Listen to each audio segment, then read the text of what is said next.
جا رہے ہیں، خانہ کعبہ میں جا رہے ہیں، اللہ کے مقدس گھر میں جا رہے ہیں، وہاں میرے لیے بھی اللہ سے دعا کرنا۔ دیکھیے نکلا راستہ۔ لیکن جب یہی مولوی مر جائے گا تو اب یہ مولوی میرے لیے دعا نہیں کرے گا، بلکہ وہ مولوی ہماری دعا کا محتاج ہوگا۔ اور سب سے پہلے محتاج کی دکھلا دی ہے جنازے کی نماز میں، دیکھ تو مر گیا ہے، قبر میں بعد میں جا رہا ہے، پہلے تو ہماری دعا کا محتاج ہے۔ اللہم اغفر لحینا و میتنا و شاہدنا و غائبنا و صغیرنا و کبیرنا۔ اللہ تو ہمارے زندوں کو بخش دے، ہمارے مردوں کو بخش دے، ہمارے مردوں کو بخش دے، ہماری عورتوں کو بخش دے۔ یہ ساری دعائیں کی جاتی ہیں، ہمارے بڑوں کو بخش دے، ہمارے چھوٹوں کو بخش دے۔ دیکھو وہ قبر میں بعد میں گیا ہے، قبر میں جانے سے پہلے ہی وہ ہمارا محتاج ہو گیا ہے، ہماری دعاؤں کا محتاج ہو گیا ہے۔ اب وہ میرے لیے دعا نہیں کر سکتا، بلکہ اب ہم اس کے لیے دعا کریں گے۔ یہ منظر پہلے دکھلا دیا ہے۔ کوئی سمجھنے والا تو ہو اس عقیدے کو، کوئی جاننے والا تو اس عقیدے کو۔ لیکن اس عقیدے کو وہ لوگ کیسے سمجھیں گے جن کا عقیدہ یہ ہو کہ خواجہ معین الدین چشتی کا جب انتقال ہوا اور جب ان کو اٹھا کر لے جایا جا رہا تھا دفن کرنے کے لیے، اور ان کی جنازے کی نماز پڑھانے والا کوئی ایسا آدمی نہیں مل رہا تھا جس کی تہجد کی نماز کبھی قضا نہ ہوئی ہو، تو انہوں نے خود اپنی جنازے کی نماز خود پڑھائی۔ جس کا عقیدہ یہ ہو میرے بھائی ہو، پھر بتاؤ تو صحیح کہ اس آدمی کو کیسے سمجھایا جائے اور اس کو کیسے منایا جائے۔ میں نے مسجد حنین کے اندر، قائد آباد کے اندر ایک بہت باریک پوائنٹ نکالتے ہوئے لوگوں کو بتایا تھا کہ اللہ تعالیٰ نے کیا فرمایا قرآن کریم کے اندر، اِنَّكَ لَا تُسْمِعُ الْمَوْتَى وَلَا تُسْمِعُ الصُّمَّ الدُّعَاءِ۔ اے نبی آپ مردوں کو اپنی آواز نہیں سنا سکتے۔ غور کیجئے گا، اسمع یسمع، اسمع سنانا، سمع یسمع سننا، اسمع یسمع سنانا، لا تسمع، انک لا تسمع الموتى، موتا کا لفظ بھی موجود ہے۔ اے نبی آپ اپنی آواز مردوں کو نہیں سنا سکتے۔ مردوں کی کوالٹی نکال سکتے تھے لوگ، اس لیے اللہ نے یہ بھی کہہ دیا وما انت بمسمع من فی القبور، ان مردوں کو نہیں جو قبروں میں دفن ہیں۔ صاف کہہ دیا اے نبی آپ ان کو نہیں سنا سکتے جو قبر دفن ہے۔ اس آیت میں اللہ نے فرمایا انک لا تسمع الموتى ولا تسمع الصم الدعاء۔ کبھی آپ نے غور کیا اللہ نے فرمایا اے نبی مردوں کو نہیں سنا سکتے، پھر یہ اور کہہ دیا ولا تسمع الصم الدعاء، بہروں کو بھی نہیں سنا سکتے۔ اچھا یہ کیوں کہا بہروں کو نہیں سنا سکتے؟ جب یہ کہہ دیا تھا کہ مردوں کو نہیں سنا سکتے تو پھر یہ کیوں کہا اللہ نے کہ تم بہروں کو بھی نہیں سنا سکتے؟ ارے مردہ کہہ دیا کافی تھا، مردوں کو نہیں سنا سکتے، بہرا سنتا ہی کہاں ہے؟ مردوں کے بارے میں عقیدہ ہے کہ یہ ہماری سنتے، لیکن اللہ نے یہ کیوں کہا اے نبی تم مردوں کو بھی نہیں سنا سکتے؟ اور جب ایک عام لفظ بول دیا تو پھر آگے ایک جز کیوں پیش کیا جا رہا ہے کہ تم بہروں کو بھی نہیں سنا سکتے؟ میں نے بہت غور کیا تو میں اس نتیجے پر پہنچا کہ بہرے کا لفظ اللہ نے ہم لوگوں کی کے اعتبار سے یہ لفظ استعمال کیا تاکہ ہم اور آپ سمجھ جائیں۔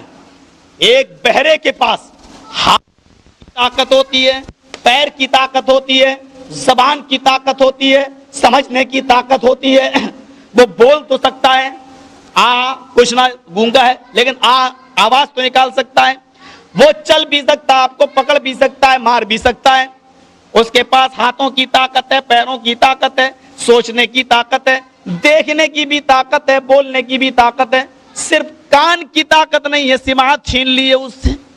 اب آپ جو بول رہے ہیں وہ سن نہیں پا رہا ہے، اللہ نے صرف اس کے کان چھینے ہیں، کان سے مراد سماعت، اللہ نے اس کے کان چھینے ہیں، یعنی سننے کی طاقت چھین لی ہے، دیکھنے کی طاقت باقی ہے، آنکھ کی طاقت باقی ہے، ہاتھ کی پیر کی ساری طاقتیں باقی ہیں۔ یہ بتانا چاہتا ہے میرا پروردگار عالم وہ رب العالمین یہ بتانا چاہتا ہے کہ اے نبی آپ اتنے بے بس اور اتنے کمزور ہیں کہ جس سے میں نے صرف کان کی طاقت چھینی ہے آپ صرف اس کو اپنی آواز نہیں سنا سکتے، جس سے میں نے صرف کان چھین لیے آپ اس کو نہیں سنا سکتے، اور جس کی پوری روح ہی نکال لی، ہاتھ پیر اور ساری چیزوں کی طاقت ہی میں نے چھین لی، اس کو آپ کیا سنا سکیں گے؟ ہاتھ کی طاقت باقی ہے، پیر کی طاقت باقی ہے، ساری چیزیں موجود ہیں لیکن پھر بھی آپ سنا نہیں سکتے۔ اے نبی جس کے میں نے صرف کان چھینے، ساری چیزیں موجود ہیں، صرف کان چھینے، آپ اس کو نہیں سنا سکتے، اور جس کی ساری چیزیں میں نے چھین لی ان مردوں کو آپ کیا سنا سکیں گے؟ اتنی گہری فتویٰ یہ آئے گا کہ قرآن پڑھنے کی اور سیکھنے کی ضرورت نہیں ہے، انگلی چلاتے رہو ثواب ملتا رہے گا۔ یا زیادہ سے زیادہ یہ آئے گا کہ جب کوئی مر جائے تو کرائے کے ٹٹوؤں کو بلاؤ، ایک ایک پارا ان کو دے دو، بخش دو، سیدھا ڈائریکٹ جنت میں نہیں جنت الفردوس میں۔ اگر کوئی آدمی قرآن کی بخشش سے جنت کا حقدار بنتا ہوتا تو انڈیا کی اندرا گاندھی جنت الفردوس کی حقدار ہوگی۔ تمہارے یہاں جو مرتا ہے ایک قرآن بخشا جاتا ہے، اندرا گاندھی جب مری تو ان ضمیر فروش کٹھ ملاؤں نے اس کی سماعتی پر تین مرتبہ قرآن خوانی کی اور 3 قرآن بخشے اس کے اوپر۔ جب ایک قرآن جس پر بخشا جائے وہ جنت کی حقدار ہو رہا ہے تو اندرا گاندھی جنت کی حقدار کیوں نہیں ہوگی؟ میرے بھائیوں، پھر یہ کہتے ہیں کہ نہیں وہ کافر ہیں، تو ان کٹھ ملاؤں سے پوچھو، مولویوں سے پوچھو پھر گئے کیوں تھے اس کی قبر پر، اس کی سمادھی پر، اس کے جہاں سمادھی بنی ہے قرآن خوانی کیوں؟ کہنے لگے یہ ہمارا پولیٹیشین حق ہے، یہ ہمارا راجنیتک حق ہے، یہ ہمارا سیاسی حق ہے۔ میرے بھائیو، سیاست کو اس طریقے سے سچ کہا تھا اللہ کے نبی نے، قیامت کی نشانیوں میں سے ایک نشانی یہ ہوگی کہ انسان صبح کو کافر ہو، صبح کو مومن ہوگا، یصبح الرجل مومنا ویمسی کافرا، شام ہوتے ہوتے کافر ہو جائے گا، شام کو مومن ہوگا اور صبح ہوتے ہوتے وہ کافر ہو جائے گا۔ یبیع دینہ بعرض من الدنیا، وہ دین کو دنیا کے چند پیسوں میں، چند سکوں میں بیچ دے گا۔ تو یہ شرک ہے۔ ہم بیوی کو، بھائی کو اس لیے نہیں پکارتے ہیں کہ وہ ہمیں مشکل کشا ہیں یا وہ ہماری ساری مصیبتیں دور کر دیتے ہیں۔ شرک تو اللہ کو کسی قیمت پر گوارا نہیں ہے، کسی بھی قیمت پر، بلکہ اس نے اپنے نبی جناب محمد رسول اللہ سے بھی فرما دیا، اپنے نبی سے بھی کہہ دیا لَإِنْ أَشْرَكْتَ لَيَحْبَطَنَّ عَمَلُكَ لَتَكُونَنَّ مِنَ الْخَاسِرِينَ۔ علماء بیٹھے ہیں، ذرا پوچھیے آپ اس آیت کا ترجمہ۔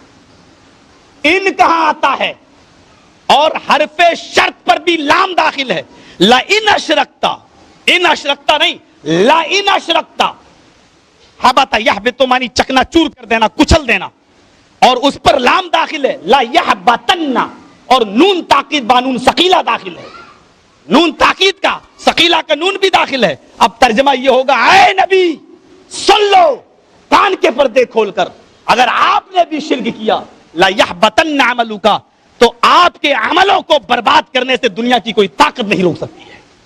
لَيَحْبَطَنَّ عَمَلُكَ، تو آپ کے عمل بھی برباد ہو جائیں گے، لَتَكُونَنَّ مِنَ الْخَاسِرِينَ، اور تو بھی خسارہ اٹھانے والوں میں سے، جہنمیوں میں سے ہو جائے گا۔ اللہ نے اپنے نبی سے بھی کہہ دیا ہے، اے نبی اگر آپ شرک کریں گے تو آپ کے بھی سارے عمل برباد ہو جائیں گے۔ یہ شرک اتنا خطرناک جرم ہے جس کو وارننگ کے طور پر اللہ نے نبی سے بھی کہہ دیا، لَإِنْ أَشْرَكْتَ لَيَحْبَطَنَّ عَمَلُكَ، حرف شرط پر بھی لام داخل ہے، پھر جزا پر بھی لام داخل ہے، لَإِنْ أَشْرَكْتَ لَيَحْبَطَنَّ عَمَلُكَ، تو آپ کے عمل برباد ہو جائیں گے، چکنا چور ہر حال میں، کوئی نہیں روک سکتا ان کو، اور لَتَكُونَنَّ، پھر یہ بھی کہا، دیکھیے ذرا غور کیجئے، ادھر بھی نون داخل ہے، لَتَكُونَنَّ مِنَ الْخَاسِرِينَ، اور آپ خسارہ اٹھانے والوں میں سے، جہنمیوں میں سے ہو جائیں۔ شرک اللہ کو کسی قیمت پر برداشت، ان تدعوا للہ ندا وہو خلقک، اللہ کو چھوڑ کر کسی اور کو آپ نے پکارا حالانکہ اس نے تمہیں پیدا کیا، یہ سب سے بڑا گناہ ہے اللہ کی نظر میں۔ پوچھنے والا خاموش نہیں رہا، اس نے ایک اور سوال کر دیا، ثم ایون، اس کے بعد سب سے بڑا گناہ کون سا ہے؟ اے اللہ کے نبی، میں نے سوچ لیا، سمجھ لیا، لوگ آیا کرتے تھے، ایک دیہات سے آیا، کافی دور کا رہنے والا تھا، اس کو رات ہی میں سفر کرنا تھا، دور جانا تھا، اس نے کہا اللہ کے نبی میرے پاس زیادہ وقت نہیں ہے، اے اللہ کے حبیب میرے پاس زیادہ ٹائم نہیں ہے، راستہ پرخطر ہے، راستہ ڈینجر ہے، درندے اور پرندے چرندے رہتے ہیں، ہم کو پھاڑ سکتے ہیں، کھا سکتے ہیں، رات ہونے سے پہلے پہلے مجھے گھر پہنچنا ہے۔ آپ نے فرمایا آنے کا مقصد بتاؤ۔ اللہ کے نبی مجھے 2 جملوں میں 2 لفظوں میں مختصراً بتا دیجئے توحید کسے کہتے ہیں۔ اے اللہ کے نبی مجھے ٹائم زیادہ نہیں، آپ کی لمبی چوڑی باتیں سننے کا وقت نہیں ہے میرے پاس، مجھے 2 لفظوں میں بتا دیجئے کہ توحید کسے کہتے ہیں تاکہ میں اپنے گھر آسانی سے پہنچ جاؤں۔ راستہ بڑا پرخطر ہے، آپ نے اس کی ضرورت کو سامنے رکھا، آپ نے اس کی منزل کو بھی اپنے سامنے رکھا، اور آپ نے اس کو 2 ہی لفظوں میں بتا دیا کہ توحید کسے کہتے ہیں۔ آپ نے فرمایا اذا سألت فاسأل اللہ واذا استعنت فاستعن باللہ، جب سوال کر تو اللہ سے سوال کر، اور جب مدد طلب کر تو اللہ سے مدد طلب کر، بس یہی توحید ہے۔ 2 لفظوں میں توحید بتلا دی اس کو۔ اس نے کہا اس کے بعد سب سے بڑا گناہ کون سا ہے؟ امام کائنات محمد رسول اللہ صلی اللہ علیہ وسلم اللہ کا حق بتانے کے بعد اب بندوں کے حقوق کی طرف آ رہے ہیں۔ فرمایا ان تقتل ولدک خشیۃ یتیم معک، شرک کے بعد سب سے بڑا گناہ یہ ہے کہ اپنی اولاد کو اس ڈر سے قتل کر دینا کہ یہ بڑے ہو کر میرے ساتھ کھائے گی۔ عرب کے اندر یہ دستور تھا، لڑکیاں جب پیدا ہوتی تھی تو ان کو زندہ درگور کر دیا جاتا تھا، اور لڑکے تو شراب کے دھت میں اتنا زیادہ مست تھے یہ لوگ کہ یہ سوچتے تھے باپ کہ اگر میرا لڑکا بھی کہیں شرابی بن گیا تو وہ مجھ پر بوجھ بن جائے گا، اور مجھے کما کر تو کھلائے گا نہیں بلکہ خود میرے ہی رزق میں سے، میری روزی روٹی میں سے کھائے گا اور میرے اوپر بوجھ بن جائے گا، تو وہ اپنے لڑکوں کو بھی مار ڈالتے تھے۔ اگرچہ یہ چیز بہت زوروں پر نہیں تھی، کچھ خاص گاؤں اور کچھ خاص قبیلوں تک محدود تھی، لیکن چونکہ ایسا ہو رہا تھا اس لیے اللہ کے نبی نے فرمایا ان تقتل ولدک خشیۃ ان یطعم معک، اپنی اولاد کو اس ڈر سے قتل کر دینا کہ یہ بڑے ہو کر میرے ساتھ کھائے۔ ہمارے یہاں پر بھی یہ چیز ہو رہی ہے، اولاد کا قتل۔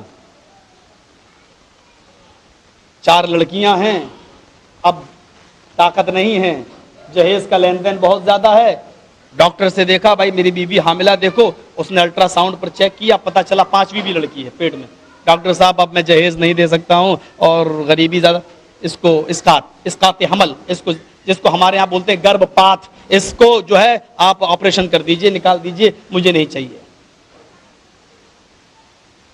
ہمارے ادھر بھی ہو رہا ہے، ان کے یہاں لڑکیاں پیدا ہونے کے بعد بھی 1.5 سال تک وہ پرورش کرتے تھے اور 1.5 سال کے بعد جا کر دفن کرتے تھے عرب کے اندر۔ ہمارے یہاں تو ماں کے پیٹ میں مار ڈالی جاتی ہیں، رحم مادر میں۔ اس برائی کو روکنے کے لیے امام کائنات نے جو اصول، جو قانون بنایا وہ بخاری شریف کی حدیث میں دیکھا جا سکتا ہے۔ فرماتے ہیں اللہ کے نبی جو بچہ بچی، جو لڑکا لڑکی رحم مادر میں مار ڈالے گئے، وہ حمل چاہے 15 دن کا ہو، 1 مہینے کا، 2 مہینے کا، 3 مہینے کا، وہ کتنا ہی بڑا کیوں نہ ہو، کتنا ہی چھوٹا کیوں نہ ہو، جو بچہ حمل ٹھہر جانے کے بعد ماں کے پیٹ میں قتل کر دیا گیا، مار ڈالا گیا، اسقاط کر دیا گیا، قیامت کے دن اللہ تعالیٰ اس بچے کو زبان دے گا، یہ بچہ اپنی زبان لے کر حاضر ہوگا۔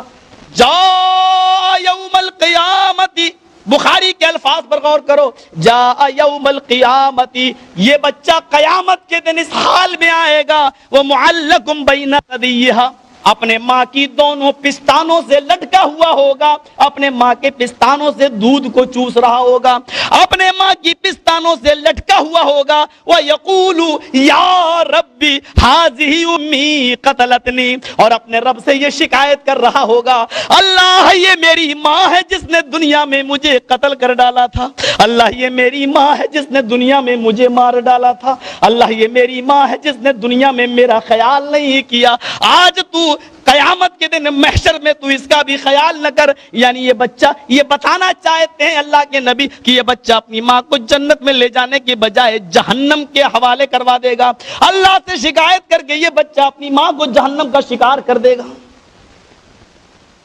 اس برائی کو آپ نے اس طریقے سے روکا، فرمایا کہ اللہ تمہیں بھی رزق دیتا اور ان کو بھی رزق دیتا ہے۔